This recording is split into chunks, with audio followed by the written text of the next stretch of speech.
Je voulais passer des nouvelles très très courtes à des nouvelles un peu plus longues et pourquoi pas arriver à rédiger un roman en entier. Et donc le premier chapitre, ce qui n'est pas le premier chapitre du livre, mais qui est un des chapitres inclus dans le livre, donc était une nouvelle que j'avais envoyée pour un concours et qui malheureusement n'a pas été sélectionnée ni lauréate du concours. Et je voulais en faire quelque chose et pas la laisser vraiment dans mes tiroirs. Et du coup, ça a été le point de départ donc de 11 sur ce chapitre en particulier. Donc se sont greffés les 10 autres chapitres. Alors c'est vrai qu'on a 11 protagonistes au bout du compte. On a 11 protagonistes, un en particulier qui apparaît au premier chapitre et au dernier. Donc, il est là au début et c'est lui qui clôture un petit peu le tout. Mais il est un peu à part. Les 10 autres, on va dire, sont les plus importants et ce sont eux qui se passent tour à tour la parole au gré des chapitres. Et effectivement, on se rend compte que tout est lié au bout du compte entre les différents protagonistes. Oui, c'était ma volonté de créer un lien entre tous les protagonistes. Un lien qui soit pas forcément évident et qui soit mis en évidence juste par un fait concret qui se retrouve être un accident de voiture et qui va changer leur vie d'une façon assez irrémédiable, soit en bien, soit en moins bien. Et tout cela, donc, on le découvre petit à petit, bien évidemment, au fil des 11 chapitres.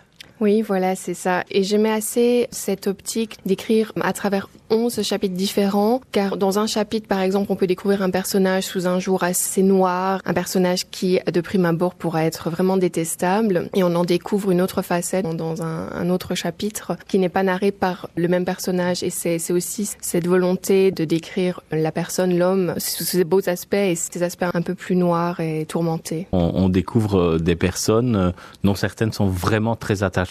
Plus attachantes que d'autres, oui, c'est le cas. Maintenant, ce qui est amusant, donc j'ai reçu des retours de certains lecteurs. Ce que je disais, c'est très attachant quand on voit que certains lecteurs sont épris d'un personnage en particulier et les lecteurs n'aiment pas forcément tous les mêmes personnages. Et ils n'aiment pas nécessairement ce qui leur arrive. Ah oui, sans en dévoiler de trop, oui. C'est vrai que 11 n'est pas du tout dans la même série que, par exemple, l'histoire de poche et 65 ans et plus. C'est un livre un petit peu plus engagé par les thèmes qui sont abordés dans chaque chapitre. Et c'est vrai que, on va dire, l'issue de chaque chapitre n'est pas forcément folichonne.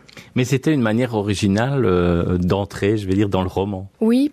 Parce que malgré tout, c'est considéré comme un roman, donc un premier roman, mais la construction reste malgré tout, se rapproche à ce que je connais, donc la nouvelle à proprement parler. Comment dire, je les ai collées les unes aux autres pour en former une seule et même histoire. Oui, j'ai travaillé sur la nouvelle, mais malgré tout, le résultat final donc donne un roman. Le travail est toujours le même, de pouvoir travailler des choses brèves voilà.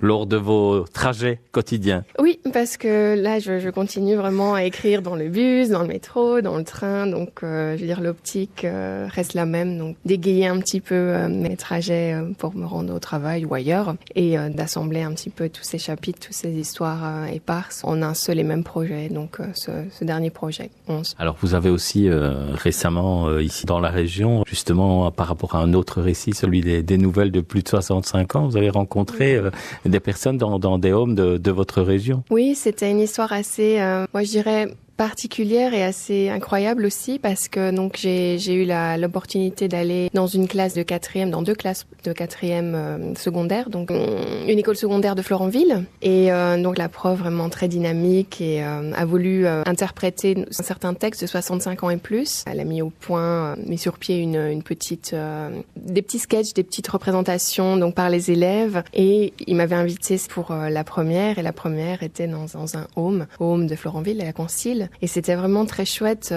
aussi un peu émouvant pour moi de voir certains de mes textes adaptés. Parce que forcément, moi, quand je les écris, c'est un processus différent. Et quand ils sont lus à voix haute et interprétés d'une toute autre façon par des étudiants, ça change un petit peu la perspective. Et c'est vraiment très, très, très touchant. Et c'est aussi de voir le public devant lequel les sketchs ont été interprétés et l'interaction qu'il y a eu entre ces jeunes et ces moins jeunes. Un beau projet intergénérationnel. Voilà, vraiment un super projet et au final, tout le monde a été ravi que ce soit passé de cette façon. Les résidents du home étaient vraiment impressionnés et très, très ravis. Alors, la suite maintenant, on écrit encore, bien sûr, vous écrivez toujours. Oui, j'écris tout le temps. Mon téléphone est plein de petits textes, mais je peux pas en dévoiler trop, mais il y a un projet à 4 mains, donc qui va bientôt voir le jour avec mon éditeur et à découvrir bientôt, je l'espère, courant 2018.